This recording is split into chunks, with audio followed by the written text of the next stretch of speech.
Buenos días, bienvenidas, bienvenidos a esta jornada de trabajo correspondiente al jueves 1 de diciembre. Empezamos el mes de diciembre, el mes de las fiestas de Quito. Qué bueno, y qué bueno que empecemos trabajando en medio de esta semana. Pues comencemos. Tenemos ahora la participación de José Tudela, ya es un conocido nuestro. Él nos va a hablar de la participación ciudadana, la conceptualización, el marco legal en el neoconstitucionalismo latinoamericano y una mirada desde Europa. Luego continuará nuestra compañera, Olga Herraiz, pero vamos a hacer también un break, vamos a hacer un alto en medio de las conferencias.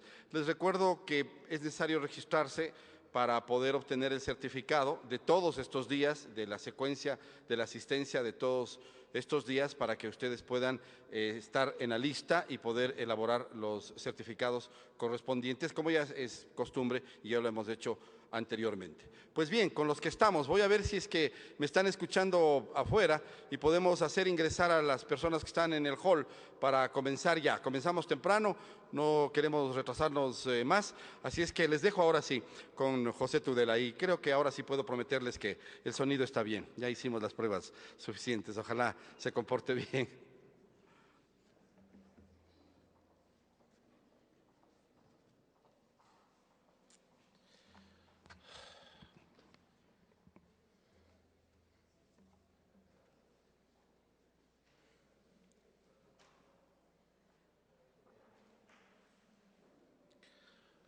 Buenos días a todos y buenos días a todas. Hoy mi intervención va a venir a ser una introducción general a la idea de participación. Haré una reflexión general sobre la participación política, sobre su evolución, sobre la dialéctica a la que ha llevado a enfrentar entre las ideas de democracia directa y democracia representativa, y haré un breve excurso sobre los reflejos que la idea de participación tiene en lo que estamos viniendo en llamar neoconstitucionalismo latinoamericano, nuevo constitucionalismo latinoamericano. Como ya se ha dicho en esta sala, es difícil entender el presente, es difícil entender nuestras instituciones si no tenemos un breve referente histórico. El movimiento constitucional, como dije en mi primera exposición, está ligado a dos ideas fundamentales. Por un lado, la asunción, la participación en el poder de una clase emergente, en ese momento la burguesía, y por otra, la limitación del poder. Hay un cambio en el titular del poder, pero simultáneamente no se quiere que ese poder sea absoluto. Por lo tanto, desde el principio, la relación entre constitución y participación es inequívoca. El movimiento constitucional es un movimiento asociado a la idea de participación en el poder político. Ahora bien, y esto hay que tenerlo muy en cuenta, el movimiento constitucional no nace asociado a la idea de participación de todo el mundo. Como decíamos el primer día, el movimiento constitucional es un movimiento esencialmente ligado a la ideología liberal y limita esa participación a una clase social, la burguesía, a través del concepto teórico de soberanía nacional, el instrumento técnico del sufragio censitario. Por ello, desde el principio del Estado constitucional, una de las tensiones inherentes va a ser el incremento de la base de la participación política, es decir, la lucha por el sufragio universal. Una lucha por el sufragio universal que hoy nos parece evidente, pero que es conveniente recordar que ese sufragio ha estado limitado por razones muy diversas hasta fechas muy recientes. Hasta la década de los 60 en la muy civilizada y democrática Suiza, las mujeres no podían votar.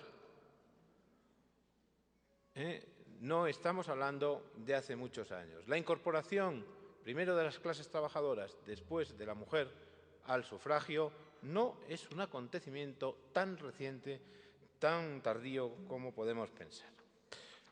Evidentemente, la materialización de ese tránsito del sufragio restringido a un sufragio universal es también el paso del Estado liberal al Estado democrático, del Estado constitucional al Estado constitucional democrático de derecho. Esa conexión teórica entre Constitución y participación se cierra en el círculo con el Parlamento.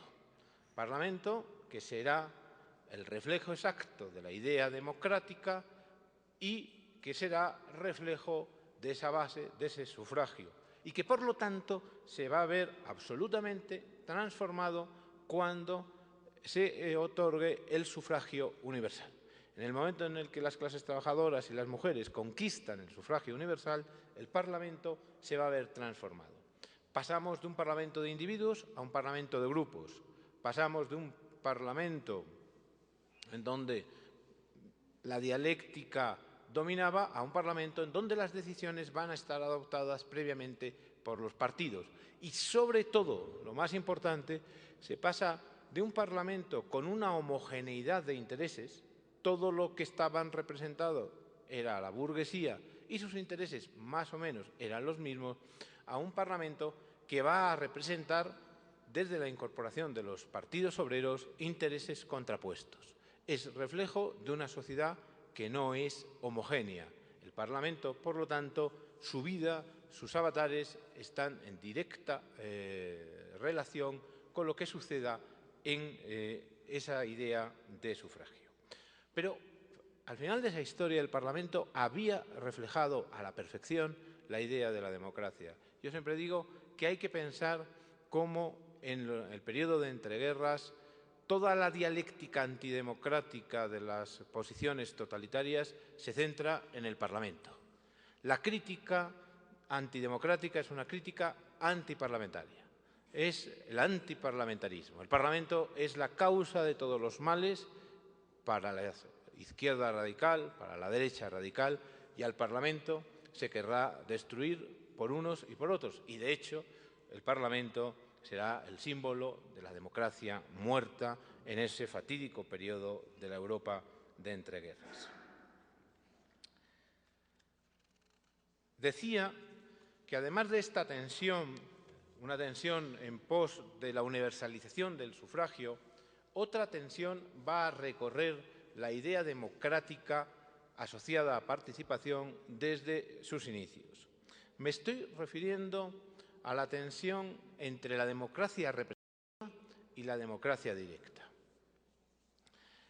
El Estado constitucional moderno nace alrededor de una técnica que es la representación, y esa es la que ha llegado hasta nosotros. Pero nadie piense, como supongo que muchos de ustedes saben, que eso estuvo exento de polémica. Es más, en los debates más interesantes sobre la idea democrática a finales del XVIII, principios del XIX, está el debate entre la democracia directa, defendida fundamentalmente por Rousseau, y la democracia representativa. Recordemos esa frase tan elocuente de Rousseau, aunque luego llegó a desdecirse de ella, que dice: los ingleses se creen libres cuando votan, pero son esclavos de sus representantes. Es decir, el sufragio no es democrático, el sufragio no es democracia, el sufragio no es libertad. Tenemos que volver a la democracia de los antiguos, a la democracia de la Atenas clásica, es decir, a la democracia directa, en donde toda la comunidad reunida adopta las decisiones. La idea del sufragio es una idea que está pervirtiendo la voluntad real de los ciudadanos. Frente a eso se alza la tesis defendida por Locke, defendida por Montesquieu, de la idea de la representación política como instrumento para hacer posible, frente a esa democracia de los antiguos, la democracia de los modernos, la democracia de una sociedad que quiere progresar y que quiere hacerlo sobre esa base política de la representación. ¿Por qué?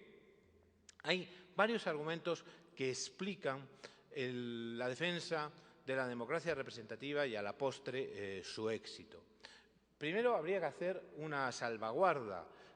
Cuando imaginamos el ideal de la democracia griega, más o menos reproducido en algunas de las repúblicas italianas en el Renacimiento, no podemos tampoco pensar en la idea de una democracia perfecta con sufragio universal en donde todo el mundo votaba. Es verdad que todos los ciudadanos tenían derecho a participar en los asuntos públicos, en la red pública, pero no es menos cierto que muy pocos eran ciudadanos. No lo eran las mujeres, desde luego, no lo eran los esclavos y no lo eran otros muchos. Es decir, los ciudadanos sí, todos decidían, pero había que ser ciudadano y eso era un privilegio restringido a unos pocos. ¿Por qué decía se impone la democracia de los modernos? Primero, por la primera reivindicación que implica. La democracia nace también como una técnica de división del trabajo.